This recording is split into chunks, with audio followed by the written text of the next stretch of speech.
wat na hierdie woord hoor.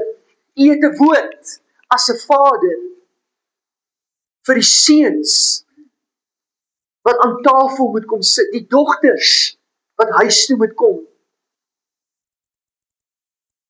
U roep die kinders om nie meer die dinge van 'n kind te doen nie, maar om op te staan in volwassenheid en as seuns en as dogters hulle pa se nalatenskap verder te vat.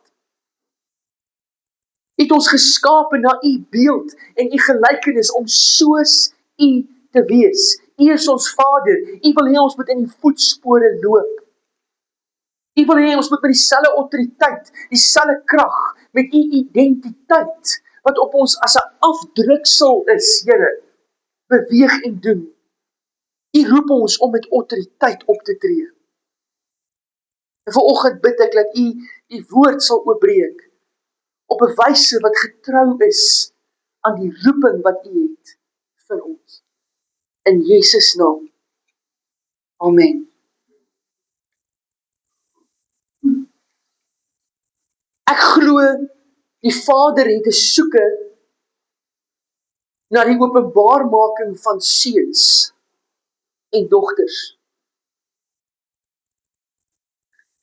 As jy kyk, en ek wil net ter inleiding 'n skrif of 2 deel, want vanoggend se boodskap gee ek as 'n platform wat ek stel vir die reeks wat kom.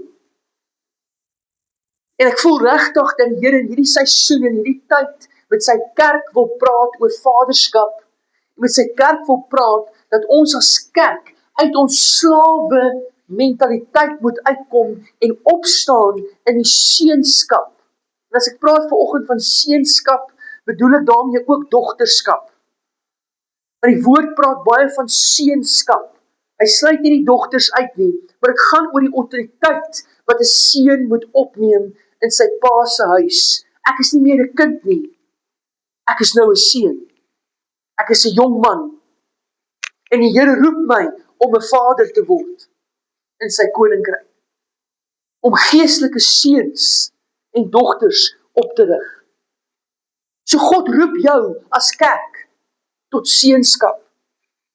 Hy roep jou om in die autoriteit van jou Vader te staan. Hy roep jou om die identiteit van die een wat jou geskaap het op te neem. Hy roep jou om soos hy te wees. Maar die vyand gaan alles in sy vermoë doen om by jou te steel. Hy gaan alles in sy vermoë doen om vir jou te kry om te twyfel dat jy het wat dit vat om soos Jesus te wees. Elke keer as iets gebeur, gaan hy vir jou vertel en sê, ja kyk, jy's nie goed genoeg nie. Elke keer as jy die Here moet vertrou vir iets, dan gaan hy in jou druk en sê, doen dit uit jou eie krag uit. Jy het beter planne. Terwyl seunskap in die koninkryk gaan oor 'n afhanklikheid van God. Iets wat ek sê, ek tree nie uit my eie gesag uit op, ek tree met die gesag van Christus op. En God roep ons om in daai gesag as kerk op te staan. As jy jou Bybel het, blaai gou saam met Romeine hoofstuk 8. Romeine hoofstuk 8 vanaf vers 19 wil ek net gou lees. Nou interessant, net so op 'n ligter noot. Ek was 16 jaar oud. Toe doen ek redenaars by die skool. Ek het deelgeneem aan 'n Gauteng redenaarskompetisie. En my tema was Romeine 8 vers 19. En ek het gepraat oor hierdie, hy praat van die skepping is onderworpe aan verydeling. En dit was my tema en ek het bedien oor dit. En my terugvoer wat ek gekry daai dag by die Gautengse redenaarskompetisie, die vrou het gesê, jy preek te veel. Toe sê ek, dankie, dis 'n kompliment, ek vat dit. So hier kom hy preek nou vanoggend. Romeine 8 vers 19 sê, die skepping sien met gespanne verwagting uit dat God bekend sal maak wie sy kinders is. Dis die nuwe vertaling. In die ou vertaling, die 53 vertaling staan daar van die skepping wag met reikhalsende verlange op die openbaarmaking van die kinders van God. Die New King James Version sê, the revelation of the sons of God. In die Grieks praat hy spesifiek nie daar van kindskap nie, hy praat van seunskap. Ek glo dat die skepping as geheel wag vir die openbaarmaking van die seuns en die dogters van God, wat die mandaat, die baton sal opneem, wat God as Vader vir ons gegee het toe sy seun gestuur het, en ons kinders wil maak, maar nie net kinders nie, hy wil ons die autoriteit gee, wat hy as Vader het. Maar kan nie vir my 2-jarige daai autoriteit in die hand gee nie. Ek kan vir my 20-jarige seun daai autoriteit in die hand gee. Hoor julle? Ons moet verby die punt kom as kerk, waar ons net kinders is. Waar ons gevoed moet word met melk, waar ons doeke omgeruil moet word, waar ons heeltyd moet deel met dieselfde issues en dieselfde kwessies, en ons kom net nie vooruit nie, waar die Here sê, staan op in seunskap. Want die skepping wag met reikhalsende verlange vir die openbaarmaking van die seuns van God. Vers 21 sê hy, in die hoop dat die skepping self vrygemaak sal word van die slawerny, van die verganklikheid, tot die heerlikheid en die vryheid van die seuns, die kinders van God. Daar's 'n vrymaking wat moet plaasvind van die slawerny waarin hierdie wêreldse stelsel ons hou. Tot die vrymaking en die heerlikheid wat God bestem het toe hy ons geroep het as sy seuns en sy dogters. Toe hy gesê het, ek het 'n eersgeborene seun wat uit die dood uit opgestaan, ek roep jou om in sy voetspore. Hy is die eersgeborene van baie seuns en dogters. Toe Jesus die dood oorwin het, het hy nie bedoel dat dit net hy is wat die dood oorwin het nie. Hy het bedoel dat elkeen van ons dieselfde oorwinning moet opneem as mede-erfgename saam met Christus. Janey, wat 21 maande oud is, kan nie die konsep van mede-erfgenaam verstaan nie. Maar Lindy kan die konsep van mede-erfgenaam verstaan. Hoor julle wat ek sê vandag as kerk? Ons moet verby die pasgebore melk kom. Ons moet op 'n plek kom wat ons in volwassenheid opstaan as seuns en as dogters van die Allerhoogste Koning. Blaai saam in Galasiërs. Kyk gou na die boek van Galasiërs, hoofstuk 4. Interessant, hierdie stuk in Galasiërs, en ek gaan terugkom in die reeks na van hierdie skrif, ek gee net vir jou 'n fondasie vir oggend, want ek dink is belangrik dat jy hoor wat die Here vir ons wil sê in die volgende 2 maande.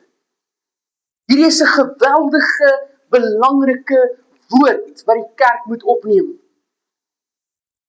Hy sê, vers 1, hierby wil ek dit sê, solank 'n erfgenaam nog 'n minderjarige is, verskil hy in posisie nie werklik van die van 'n slaaf nie, al behoort die hele erfenis aan hom.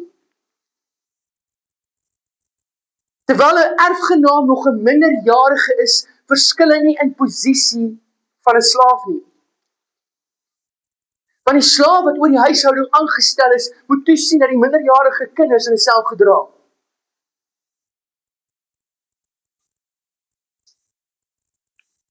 Hy gaan aan, tot die dag wat die Vader bepaal het, staan hy onder toesig van voogde en word sy besittings deur bestuurders beheer. En so is dit ook met ons. Toe ons nog geestelik onmondig was ons slawe van wettiese godsdienstige reëls. Vir 'n 5-jarige kind gee jy 'n reël en jy sê vir hom, jy vat nie aan daai plaat nie.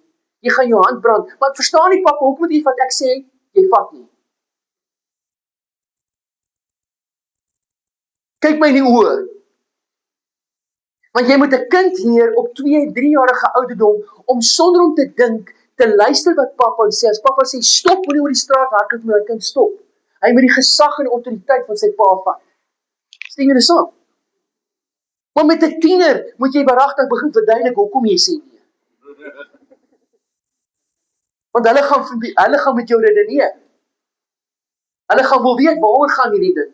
Hulle gaan nie saamstem nie. Glo my. En wanneer daai jong tiener 'n jong volwassene word, wil jy hom leer om in die gesag en autoriteit en die verantwoordelikheid saam te dra vir hierdie huis, vir die besittings, vir die plaas, wat uiteindelik sy erfporsie is, maar hy kan nie sy erfporsie opneem wanneer hy 5 of 10 jaar oud is nie. Maar hy kan hy erfporsie opneem wanneer hy 21 jaar oud is en 30 jaar oud. Maar hy moet leer wat verantwoordelikheid is voor hy daar kan kom. Nou sê hy hierso, vers 4, maar toe die tyd wat God daarvoor bepaal het aangebreek het, het hy sy seun gestuur. Hy is uit 'n vrou gebore en van geboorte af was hy aan die wet onderworpe, om ons, wat aan die wet onderworpe was, los te koop, sodat ons sy kinders van God, as kinders van God aangeneem kon word. En omdat ons sy kinders is, het God die gees van sy seun in ons harte gestuur, en in ons roep hy uit Abba, dit beteken Vader. Hoor mooi vers 7.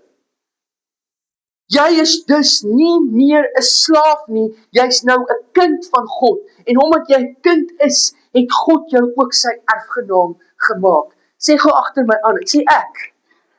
Maar jy moet dit met so 'n bietjie attitude sê, en oef. Okay, sê ek. Is nie meer 'n slaaf nie.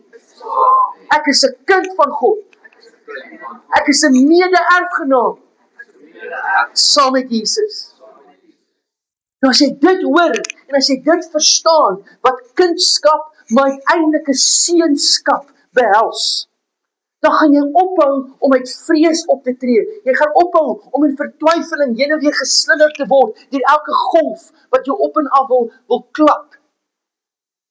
En die omstandighede wat jou in 'n ditch wil sit en jou in 'n gat wil intrek, in 'n spiraal waar jy in depressie en verval. Of 'n klomp leuns glo. Want dit is als nog deel van die slaafmentaliteit. Dis die weeskindgees. Slagoffergees. Om in die vyand jou besig. Ek is nie goed genoeg.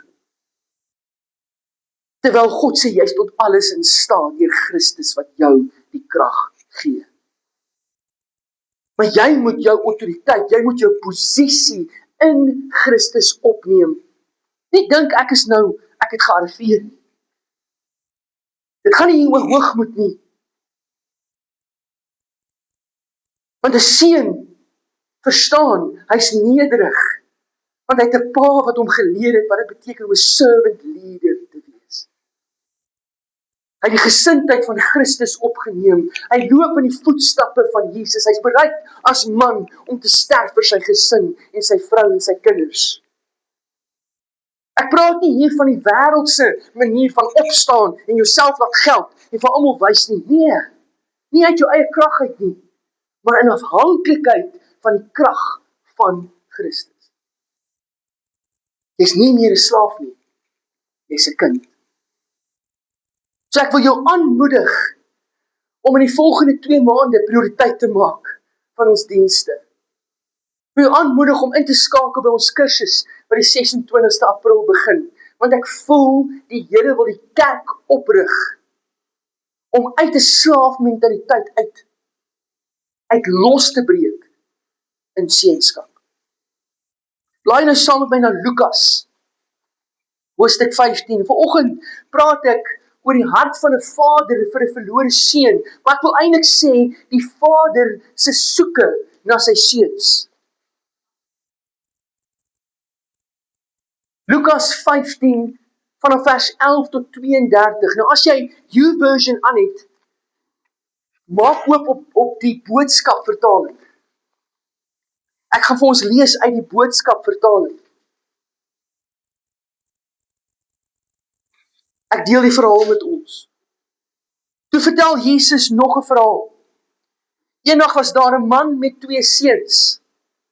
Die jongste seun kom toe op 'n dag by sy pa en sê vir hom: "Pa, ek wil nou dadelik my erfporsie hê.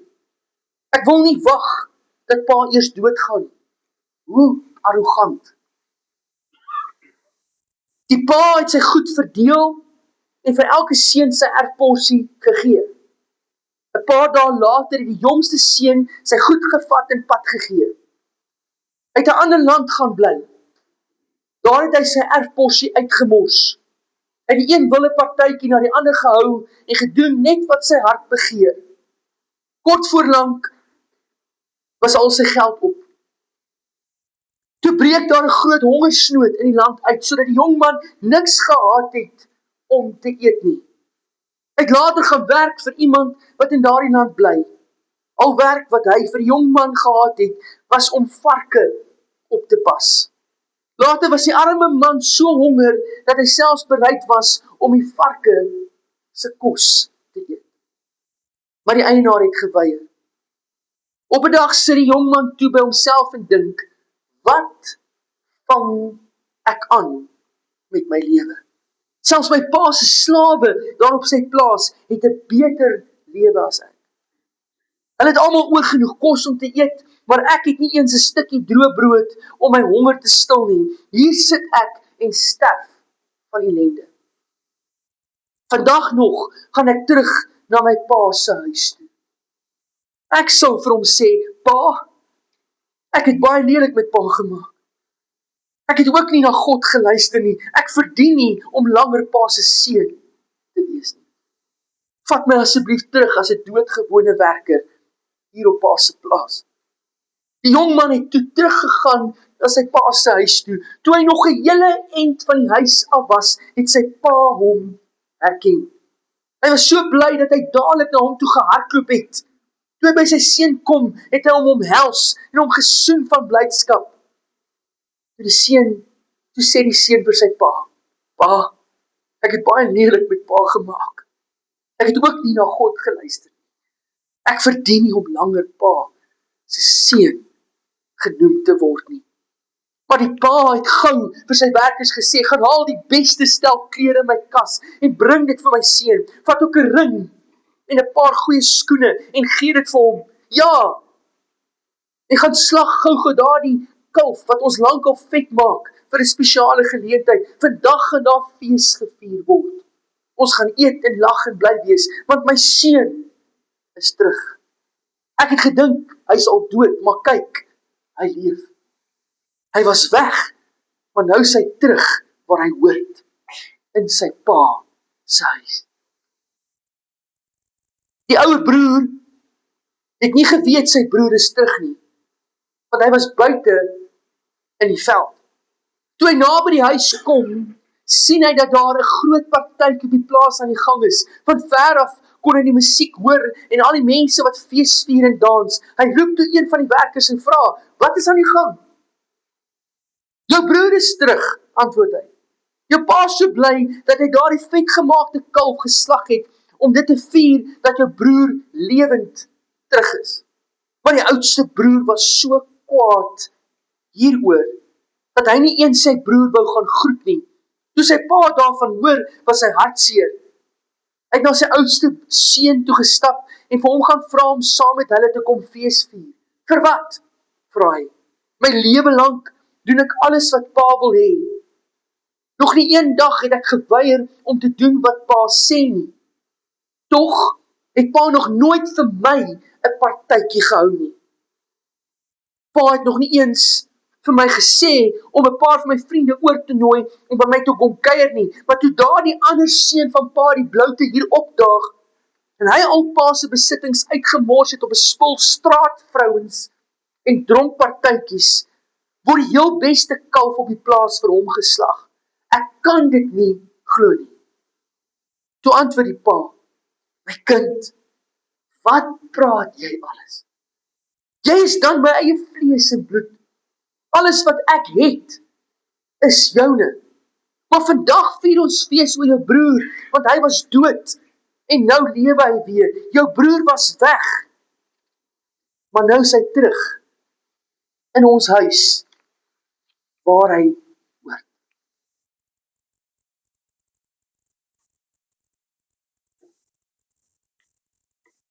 Een van die mees aangrypendste verhale in die woord. Ons noem dit die verhaal van die verlore seun. As jy mooi geluister het, is dit eintlik die verhaal van die verlore seuns. Meervoud. Want dis nie net die jonger broer wat weg is en sy erfporsie gaan verkwansel het, wat verlore was in die verhaal. Dis ook die oudste broer, wat ook verlore was in hierdie verhaal. 2 verlore seuns, wie se pa hulle roep om terug te kom na hul vader se huis. Om hulle identiteit op te neem as seuns in die huis. Om te deel met die vrees en die persepsie en die strongholds in hulle gedagtes. Om te laat gaan van die verlede. En om hulle identiteit as seuns te embrace en op te neem. Hier's geweldig baie te leer vir my en jou in hierdie verhaal. Kom ons kyk eerstens na die jongste seun. Daarna gaan ons kyk na die oudste seun. Let op die eerste woorde wat ons lees uit die mond van hierdie seun. Hy sê, ek wil nou dadelik. Ek wil nie wag nie. Het jy dit al gesê? Ek wil. Ek kies. Dit praat van 'n selfgesentreerde, selfsugtige en onvolwasse gesindheid wat baie van ons openbaar. Ons is selfsugtig. Ons is eie geregtig. Ons dink die lewe skuld ons iets. Ons is entitled. Die eie ek is dikwels die grootste vyand wat ons het en dit bring skeiding in ons verhouding met God, die Vader. Ons sonde, al ons sonde is gewortel in die eie ek, in ons eie wil.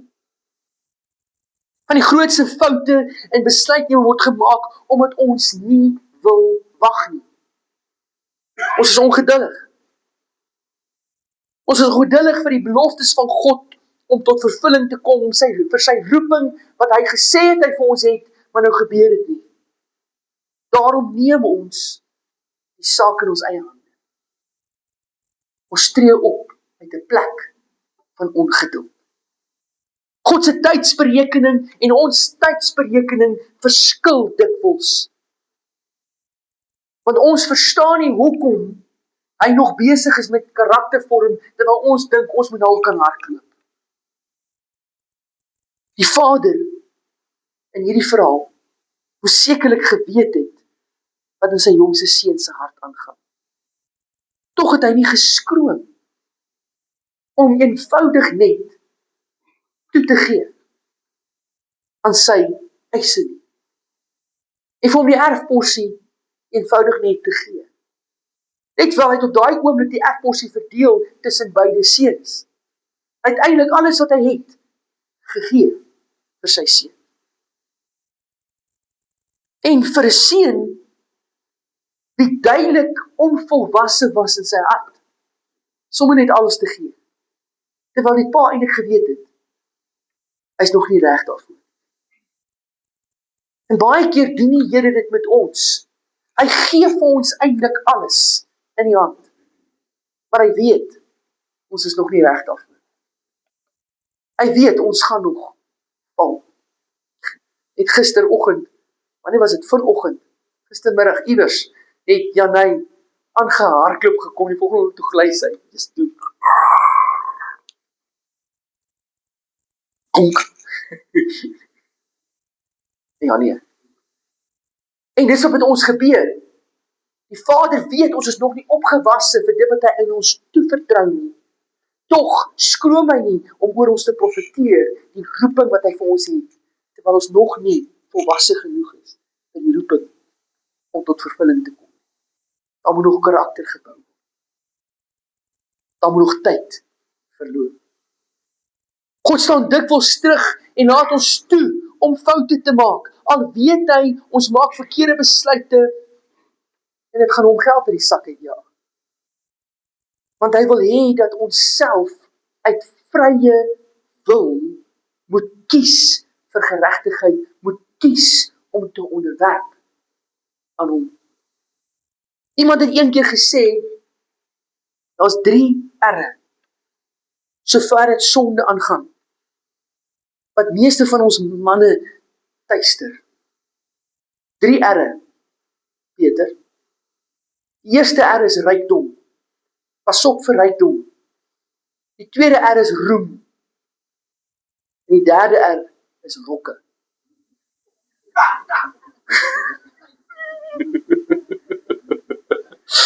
Een oormaat aan rykdom of geld, oftewel die beheptheid daarmee, kan dikwels tot gevolg hê dat ons God tweede stel. Selfsugtige ambisie wat uitspeel in roem en invloed wat ons soek vir onsself, lei tot hoogmoed. En natuurlik hoef ek nie veel te sê oor rokke nie. Want daai geslag wat met die rokke rondloop, het al menige man van God dat struikel. Wil nie sê dis hulle skuld nie. Wel is een van die grootste challenges wat manne is.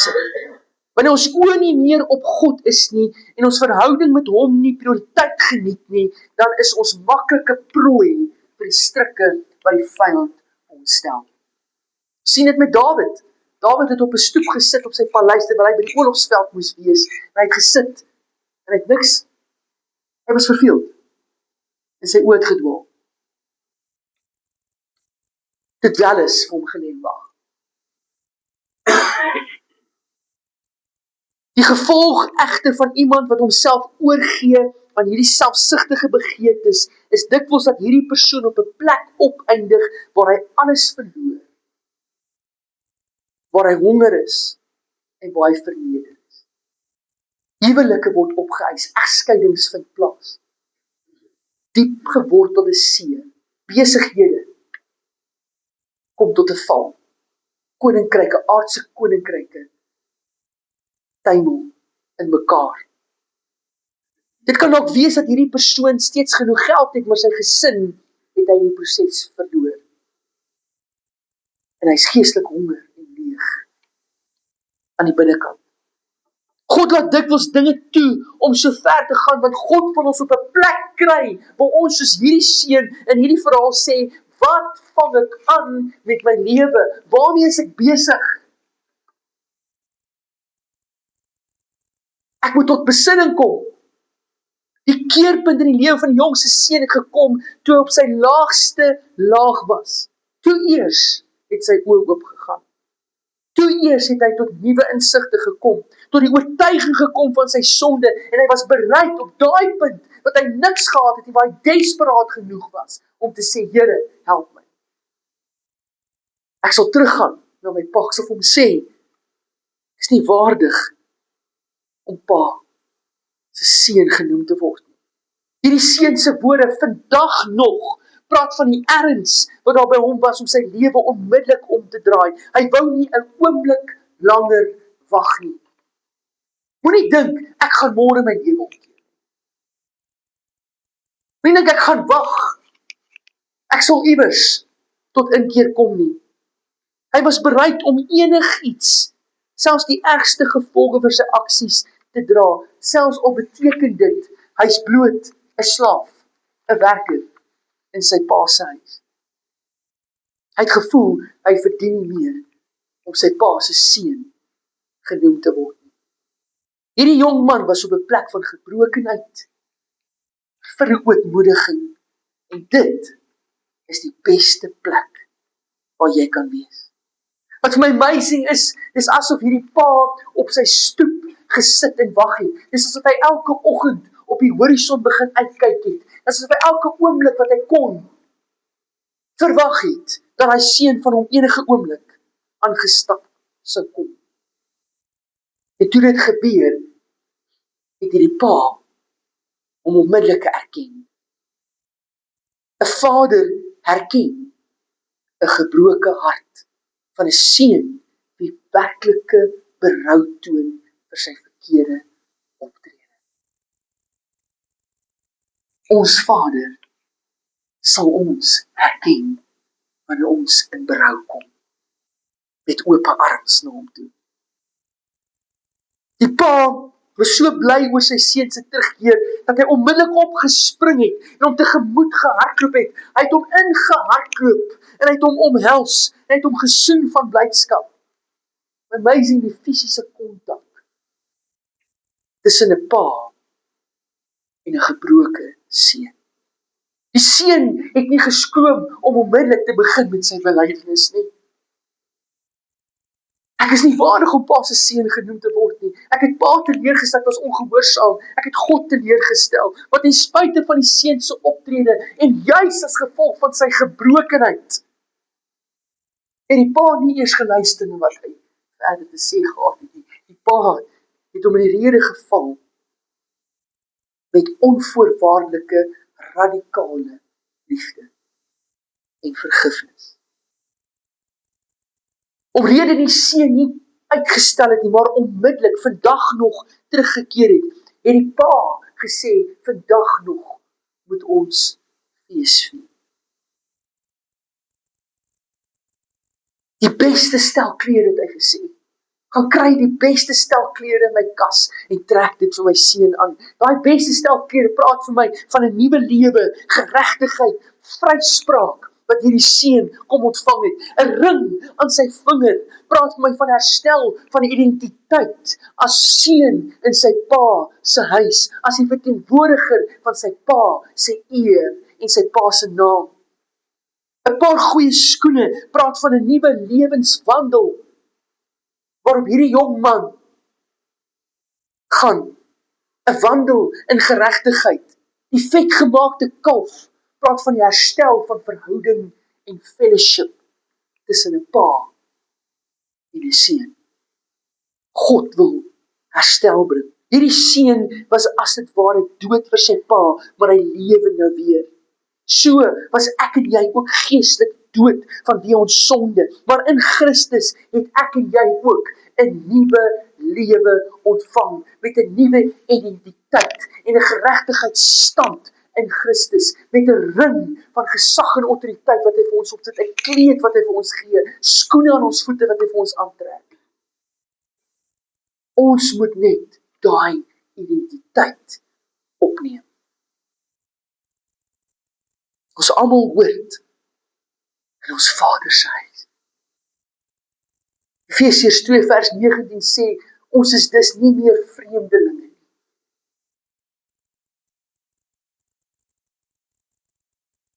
Ons is nie vyande nie. Ons is nie ver van God nie. Ons is naby gebring deur die bloed van Jesus. Ons is medeburgers van die gelowiges. Ons is lede van die huisgesin van God. Ons is sy kinders, ons is sy seuns. Start acting like it. Is jy dalk heiliglik in jou pa se huis, as deelgenoot van sy familie, in 'n verhouding met God die Vader? Is dit waar jy is? Of is jy op die kantlyn? Is jy bietjie ver van sy huis af? Sit jy in vertwyfeling en wonder jy wie jy is? Is jy besig met jou eie ding? Leef jy dalk vir jouself? Het jy vandag nodig om daai ommekeer te maak en te besef, jy het nodig om terug te keer na jou Vader se huis toe. Ek wil spesifiek sê, as jy vandag luister na hierdie boodskap, dan roep die Here jou tot inkeer. Wat is ek besig om aan te vang? Waarmee is ek besig? Ek het nodig om tot besinning te kom.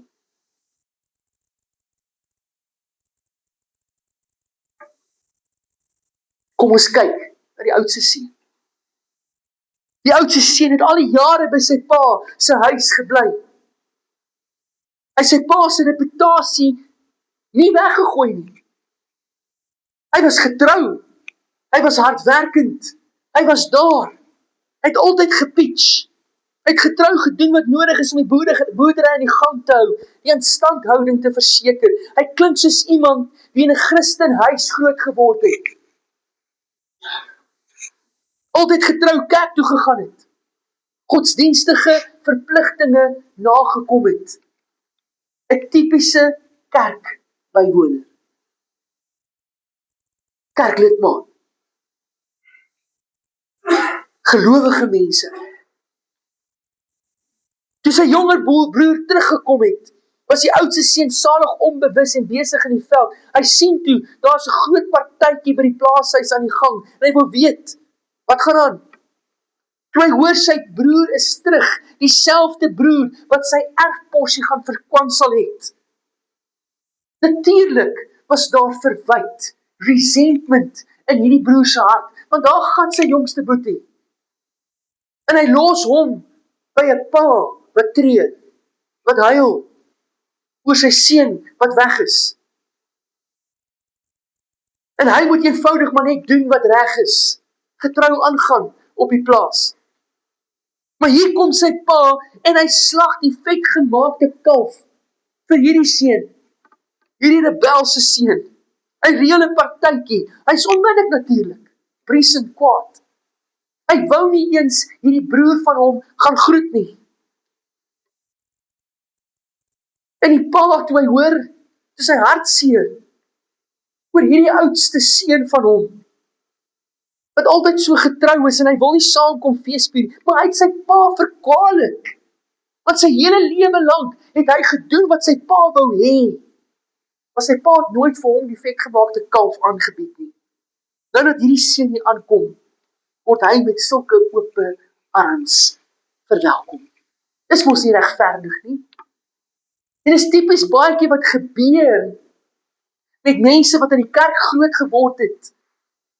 En jy's in die kerk en jy leef getrou, maar jy gaan deur moeilike tye, jy gaan deur verdrukking, jy gaan deur armoede, jy verloor dalk jou werk, en jy voel, maar Here, dis nie regverdig nie. Hoe is dit dat dit so goed gaan met daai ou in die wêreld? Hoe is dit dat daai ou sy kinders alles het wat sy hart begee, maar ek kan nie eers vir my kinders bied wat nodig is nie. En ek dien U dan getrou my hele lewe lank. En dan kom daar trauma oor jou pad en dan wil jy sê, Here, maar hoekom laat U hierdie goed toe in my lewe? Hoekom moes hierdie goed met my gebeur? Dis duidelik dat die oudste seun wel alles gedoen het wat sy pa wou hê.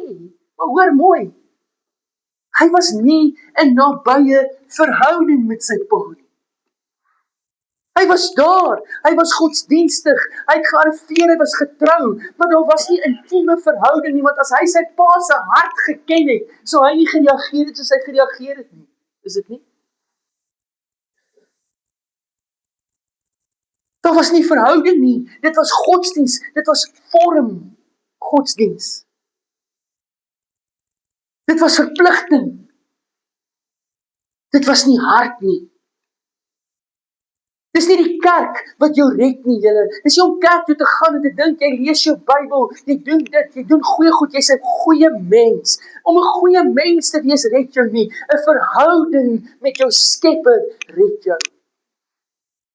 Dis deur die genade van Jesus Christus dat ek en jy gered kan word.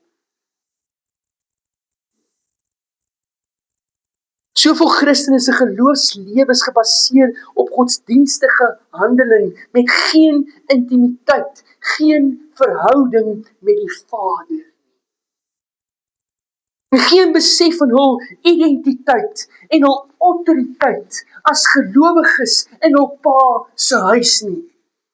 Jy's in die kerk, maar jy besef nie die autoriteit en die gesag wat God vir jou gegee het nie. Jy's nog steeds 'n slagoffer.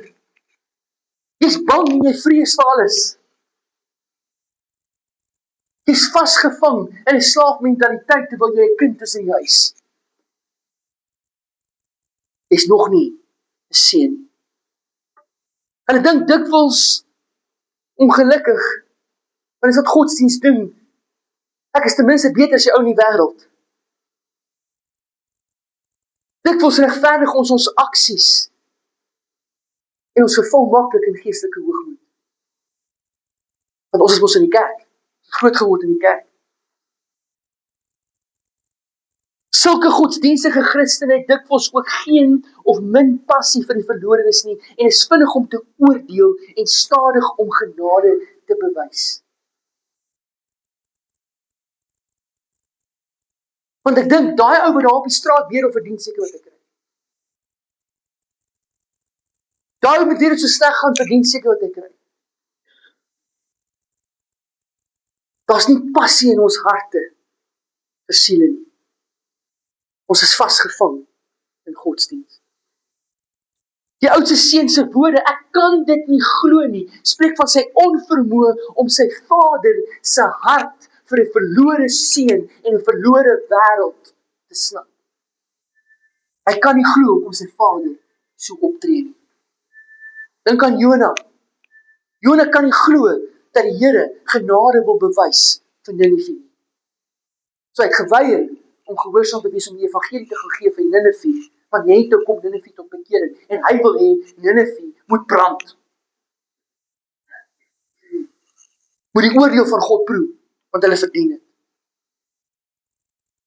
Terwyl God genade wil wys vir die sonde. Verstaan ek en jy werklik die vaderhart van God vir verlore seuns? Verstaan ons die liefde, die omvang van die liefde en genade van God? Ons goeie werk of selfs ons gehoorsaamheid kan ons nie red nie. Dit is 'n Vader se onvoorwaardelike liefde, genade en vergifnis wat ons red, sonder dat ons dit verdien.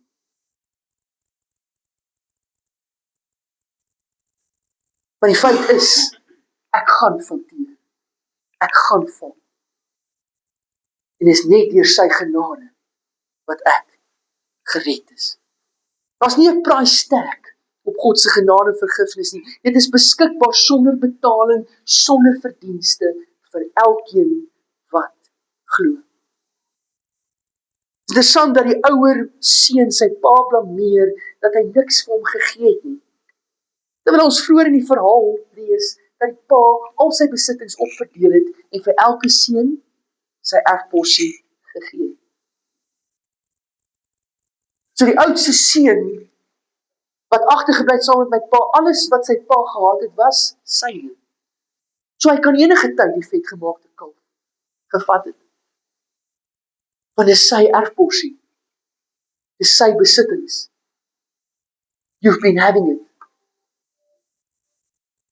En hy het nie besef dat hy dit het nie. Sy pa het dan gesê, alles wat myne is joune. Dis het die oudste seun gekies om nie sy erfporsie op te neem. Ons hoor wat die identiteit is wat die Here sê hy het vir my as gelowige, maar ons neem nie daai identiteit op nie. Ons sien die beloftes wat God vir ons het, wat hy vir ons sê, wie ons is, maar ons tree op, asof dit nie waar is nie. Ons tree op vanuit vrees, terwyl die Here sê, moenie vrees nie. Jaag die vrees na buite. Die gelowige is soms blind vir wat syne is in Christus Jesus as kind van God. Ek en jy het nodig om ons posisie en ons autoriteit in Christus op te neem en te begin optree vanuit ons posisie as kinders, as seuns, as dogters in die huis, as erfgename saam met Christus. Dis God se hart. Ons moet ophou om so gefokus te wees op ons eie probleme. Ophou met ons veroordeling na buite. Ophou met ons eie geregtigheid, ons statusbewustheid. Dat ons die feesvieringe mis, wanneer die vaderhart van God die verlore seuns terug verwelkom. Because we are too busy with ourselves. Ons is te besig met ons krisis van vanoggend en ons beklei hier by die huis en die konflik in ons familie, dat ons mis dit, wanneer die Here iemand tot redding bring in ons midde. Ons mis daai feesvier. Can you imagine die rol wat die ouer broer kon speel as hy sy identiteit in Christus opgeneem gehad het? Can you imagine hoe hy sy broer kon intrek en hom kon deel maak en saam met sy pa kon celebrate, maar hy het nie. Want hy is vasgevang in godsdienst. Daar is soveel van die vaderhart van God wat ek en jy nog moet ontdek, nog moet leer ken. God se agape liefde is so ver verwyderd van wat ons op hierdie aarde van die beste paas kon kry. Daar is soveel van sy hart wat ons nog moet ontdek. Daar is soveel van wat hy vir ons wil gee wat ons nog nie sien. Above all that we dare ask or think. Dis wat God vir ons wil gee. Meer as wat ons bid of dink. Dis wat hy vir ons gestoor het. Daar is geen einde aan sy liefde nie. Mag ons begin insien hoe hoog en hoe diep en hoe wyd en hoe ver die liefde van Christus vir ons strek. Mag ons besef as kinders van God, waarvoor God ons roep. En ophou vasval in 'n slagoffer denkwyse. 'n Slawe mentaliteit. Terwyl die Here ons roep as prins in sy koninkryk. God is vinnig om te vergewe. Hy is bereid om genade te toon. Hy verheug homself elke keer as 'n verlore seun tot inkeer kom. Mag ons meer van sy vaderhart leer ken. Mag ons identiteit in hom werklik vind en begin uitleef. Daar is soveel in hierdie woord wat ek na jou toe wil bring. Daar is soveel wat ek voel die Here in ons harte wil wakker. Daar is soveel wat ons nodig het om tot ander insigte te kom. Want ons besef nie wat die Vader vir ons alles inhou. Ek gaan 'n gebed bid. En as jy dalk wil reageer in daai gebed, is jy welkom. En na my gebed gaan ek vra dat Annelies vir ons 'n lied speel. Die lied se naam is Run to the Father. Fall into grace. Ek praat van God se genade.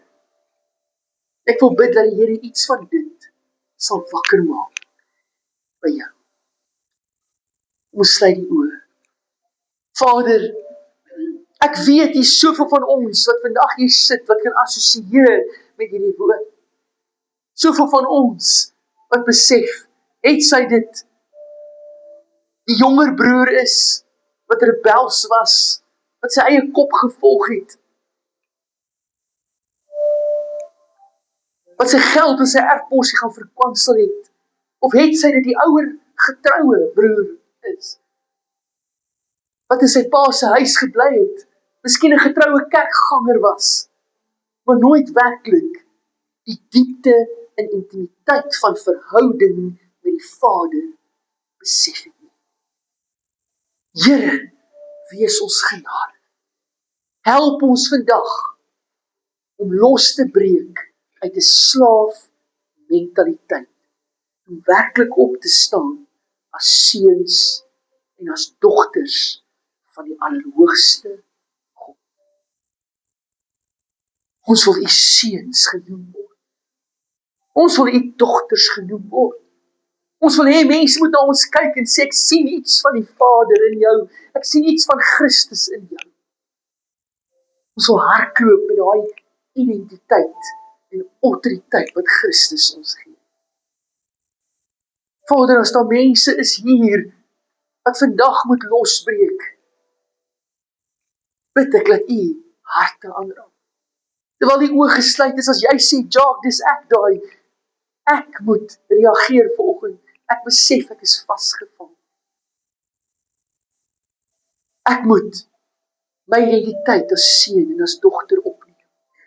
Ek sukkel dalk met 'n slaafmentaliteit. Ek voel ek is 'n slagoffer. Ek kry net nie deurgebreek nie. As dit jy is, steek net vinnig jou hand op. Dankie. Dankie, hier's heelwat hande.